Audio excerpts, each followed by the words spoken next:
সালামু আলাইকুম। আমরা আলোচনা করছিলাম থ্রম্বাস নিয়ে। সো একটা জিনিস আ নরমালি কারো মাথায় আসতেছে কিনা এই প্রশ্নটা, সেটা হচ্ছে যে এই যে একটা থ্রম্বাস ফর্ম হয়ে গেল কার্ডিওভাস্কুলার সিস্টেমের মধ্যে বা একটা ভেসেলের মধ্যে, এই থ্রম্বাসটা আ নরমালি কেন ফরমেশন হয় না?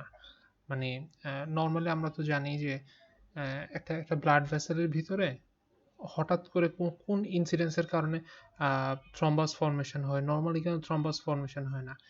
এই নরমালি থ্রম্বাস ফরমেশন না হওয়ার কারণ আ হচ্ছে আমাদের এখানে এন্ডোথেলিয়াম আছে।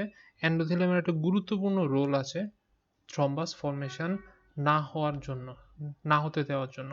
সো আমরা আজকে এন্ডোথেলিয়ামের সেই আম অ্যান্টি থ্রম্বোটিক রোলটা জানবো এবং এর সাথে জানবো যে এই আ এন্ডোথেলিয়াম না থাকার কারণে বা এন্ডোথেলিয়াম ইনজুরড হওয়ার কারণে কিভাবে করে সেটা থ্রম্বাস ফরমেশন এর দিকে লিড করে সেটার ব্যাপারে। সো চলুন শুরু করা যাক। সো ১ম এ আমরা একটা ব্লাড ভেসেল এঁকে নেই। এটা একটা ব্লাড ভেসেল। এই ব্লাড ভেসেলের মধ্যে আমরা দেখি যে এখানে আছে আমাদের এন্ডোথেলিয়াম গুলো। ওকে। সো এভাবে করে এন্ডোথেলিয়াম গুলো আছে। এখন এই এন্ডোথেলিয়াম আ গুলো হচ্ছে যে একদম বাইরের লেয়ার। এর নিচে কিন্তু আমাদের ব্লাড ভেসেলের মধ্যে আরেকটা লেয়ার আছে sub endothelial layer. Sub endothelial layer. Okay? Sub endothelial layer আছে এর নিচে। আচ্ছা। সো যখন নরমালি এটা একটা ইনটেক্ট আম এন্ডোথেলিয়াম। ওকে? এটা কি? এটা হচ্ছে যে ইনটেক্ট এন্ডোথেলিয়াম। এই ইনটেক্ট এন্ডোথেলিয়ামটা যখন থাকে, এই ইনটেক্ট এন্ডোথেলিয়ামের কারণে আমাদের যে প্লাটলেট গুলো আছে আমাদের আ ব্লাড ভেসেলের ভিতর, এই প্লাটলেট গুলা কিন্তু এবং কোয়াগুলেশন ফ্যাক্টর যেগুলো আছে সেগুলো এই সাব এন্ডোথেলিয়াল সেলের সাথে কনট্যাক্টে আসতে পারে না। এটা হচ্ছে যে sub endothelial sub endothelial collagen.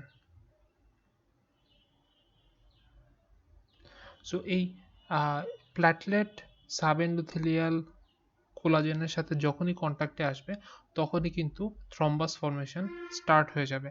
So এই এন্ডোথেলিয়ামটা যতক্ষণ ইনট্যাক্ট থাকতেছে, তখন কিন্তু এই কানেকশনটা ২ জনের মধ্যে হচ্ছে না।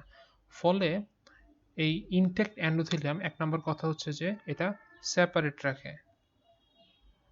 সেপারেট রাখে কাকে? সেপারেট করে কাকে? প্ল্যাটলেট, প্লেটলেট এবং হচ্ছে সাব এন্ডোথেলিয়াল সাব এন্ডোথেলিয়াল কোলাজেনকে। এই দুটাকে কি করতেছে?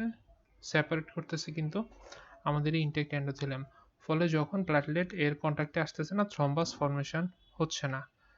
দেন সেকেন্ডলি এই আনইনজুরড এন্ডোথেলিয়ামটা এটা সিনথেসিস করে, একটা জিনিস সিনথেসিস করে সেটা হচ্ছে যে সিনথেসিস করে কাকে? Prostaglandin I2।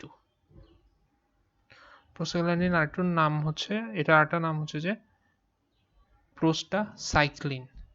এটা একটা জিনিস। And secondly nitric oxide. আচ্ছা, এদের কাজ হচ্ছে, এই নাইট্রিক অক্সাইডের কাজ হচ্ছে ভেসো ডাইলেটেশন করা। আর প্রোস্টাসাইক্লিন I2 এটা হচ্ছে যে প্ল্যাটলেটকে ইনহিবিট করে রাখবে। ওকে? প্ল্যাটলেটকে এটা ইনহিবিট করে রাখবে। সো প্ল্যাটলেট যখন অ্যাক্টিভেশন হবে না, তখন ডেফিনিটলি সেটা থ্রম্বাস ফর্মেশন হবে না এবং ভ্যাসো ডাইলেটেশন যখন হয়ে থাকবে, তখন কিন্তু আ টার্বুলেন্স হবে না বা স্ট্যাসিস হবে না। ফলে থ্রম্বাস ফর্মেশনের চান্সটাও কিন্তু অনেক কমে যাবে। তাহলে formation formation of nitric oxide and হচ্ছে যে প্রোস্টাগ্ল্যান্ডিন I2, যেটা আরেকটা নাম হচ্ছে যে প্রোস্টাসাইক্লিন। ওকে। দেন থার্ডলি এই এন্ডোথেলিয়াল সেলগুলো একটা আরেকটা জিনিস হচ্ছে যে এক্সপ্রেস করবে। আরেকটা জিনিস এক্সপ্রেস করবে সেটার নাম হচ্ছে যে adenosine diphosphate. Adenosine adenosine diphosphate. So এটা কি করে? Formation of formation of adenosine diphosphate. ভালো কথা, অ্যাডেনোসিন ডাইফসফেটের কাজটা কি? অ্যাডেনোসিন ডাইফসফেটটা হচ্ছে, এটা কি করবে?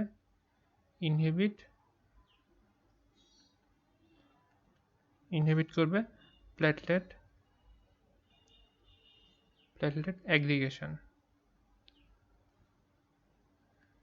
প্ল্যাটলেট যদি অ্যাগ্রিগেশন না হয়, ডেফিনেটলি সেখানে থ্রম্বাস ফর্মেশন হবে না। সো এই তিনটা ভাবে এন্ডোথেলিয়াম যতক্ষণ ইনট্যাক্ট থাকতেছে তখন কিন্তু থ্রম্বাসটা ফর্মেশন হচ্ছে না। ওকে, দেন যখন এই এন্ডোথেলিয়ামটা ডিসরাপ্টেড হয়ে গেল, ডিসরাপ্টেড হওয়ার পরে ডেফিনেটলি তখন হচ্ছে যে আমাদের থ্রম্বাসটা ফর্মেশন হবে। তো ওই ঘটনাটা কিভাবে ঘটে সেটা আমরা একটু দেখি। তাহলে এটাকে, আগেরটা ছিল হচ্ছে যে অ্যান্টি থ্রম্বোটিক প্রপার্টি, আর পরেরটা হচ্ছে যে prothrombotic action of endothelium. Okay, so prothrombotic action of এন্ডোথেলিয়ামের মধ্যে আমরা যেটা বলতে পারি, প্রথম কথা হচ্ছে এন্ডোথেলিয়াল ইনজুরি যখন হবে, ফলে এই আন্ডারলাইং এক্সট্রা সেলুলার যে ম্যাট্রিক্সটা আছে সেটা হচ্ছে এক্সপোজড হয়ে যাবে এবং সেটা প্লাটলেটের কন্ট্যাক্টে আসবে। সো প্লাটলেট এফেক্টের মাধ্যমে কিন্তু থ্রম্বাস ফর্মেশন হবে। সো প্রথম কথা হচ্ছে যে প্লেটলেট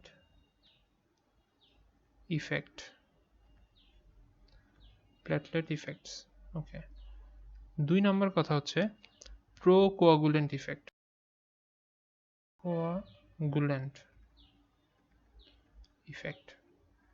প্রোকোয়াগুলেন্ট ইফেক্ট মানে কি? প্রোকোয়াগুলেন্ট ইফেক্ট হচ্ছে যে এন্ডোথেলিয়াল সেল, এখান থেকে একটু দেখাই, যে এই এন্ডোথেলিয়াল সেলের উপর যখন ব্যাকটেরিয়াল অ্যান্ডোটক্সিন বা সাইটোকাইন এগুলো যখন হচ্ছে অ্যাটাক করবে, বা এগুলো যখন এন্ডোথেলিয়াল সেলকে ইনজুর করবে, তখন এই এন্ডোথেলিয়াল সেলগুলো থেকে রিলিজ হবে হচ্ছে tissue factor. So tissue factor যখন রিলিজ হবে, ওই টিস্যু ফ্যাক্টরটা আমাদের ক্লটিংয়ের এক্সট্রেনজিক পাথওয়েকে কি করবে? অ্যাক্টিভেট করবে। তাহলে কি হলো? ওয়েন ইনজুর্ড হলে তখন সেটা কি করবে? ইনজুর্ড হওয়ার পরে সেটা রিলিজ করবে হচ্ছে যে টিস্যু ফ্যাক্টর। এই টিস্যু ফ্যাক্টরটা কি করবে? অ্যাক্টিভেট করবে হচ্ছে যে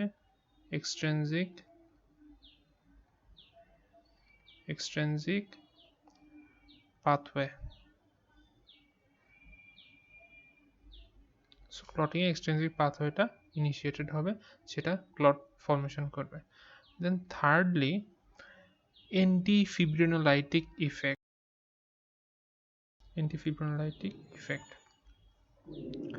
অ্যান্টিফিব্রিনোলাইটিক ইফেক্ট বলতে কি বুঝি? যে এন্ডোথেলিয়াল সেলগুলা সেপারেট করে রাখে ইনহিবিটরস অফ প্লাজমিনোজেন এবং activators of plasminogen, which results in depressed fibrinolysis. Antifibrinolytic ইফেক্টের মধ্যে বলতে পারি যে এন্ডোথেলিয়ামটা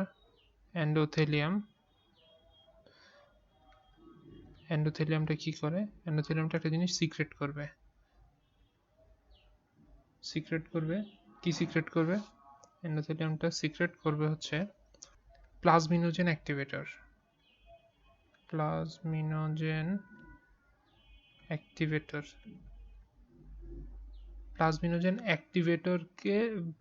অ্যাক্টিভেটর এগেইনস্টে একটা ইনহিবিটর সে সিক্রেট করবে।